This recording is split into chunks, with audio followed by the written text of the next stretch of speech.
دوستان، حالتون چطوره؟ مشتاق دیدار. امیدوارم که کاملا خوب باشید.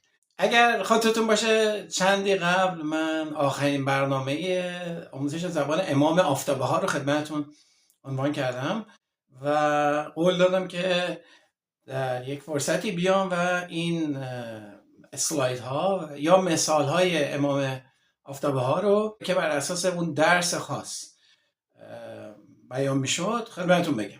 و در این برنامه میخوام این کار بکنم چون میخوام این برنامه رو برای اینستاگرامم قرار بدم. برنامه زیر 20 دقیقه باید باشه.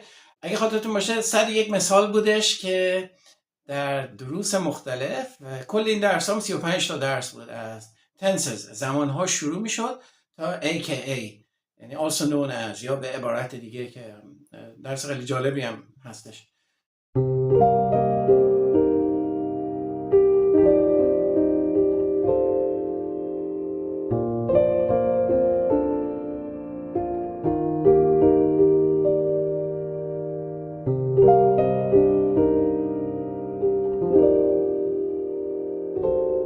اینا رو خدمتتون بیان کردم. در هر کدوم از این درس ها به تناسب اون موضوع یک یا چند مورد از امام آفتابه ها مطرح میشد. مثلا در درس زمان ها خب 12 زمان هست، برای هر کدوم یه دونه مثال.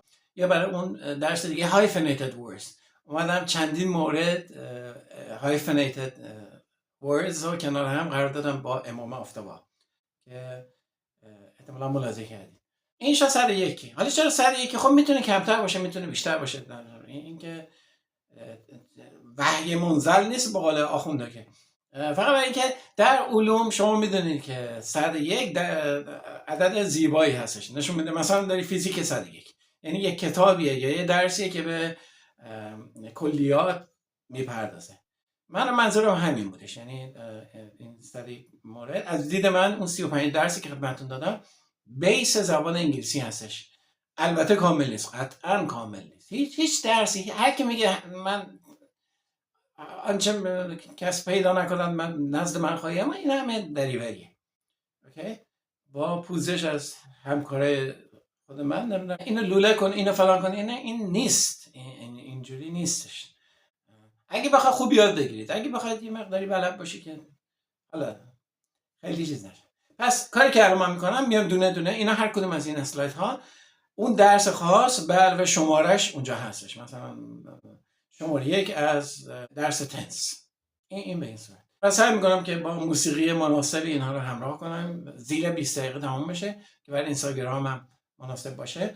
امیدوارم که هر درسی میخونید، هر چی میخواید یاد بگیرید خوب یاد بگیرید. زبان یکی از اونها هستش و در زندگیتون موفق باشید. من اینجا از شما خداحافظی میکنم و توجه شما رو جلب میکنم به دیدن این اسلاید ها 101 پشت سر هم، هر کدوم چند ثانیه خواهند بود و به امید ایران آزاد، رها از چنگال خونین آخوندها و سپاهی ها. تا برنامه دیگه البته غیر از امام آفتابه ها، بدرود.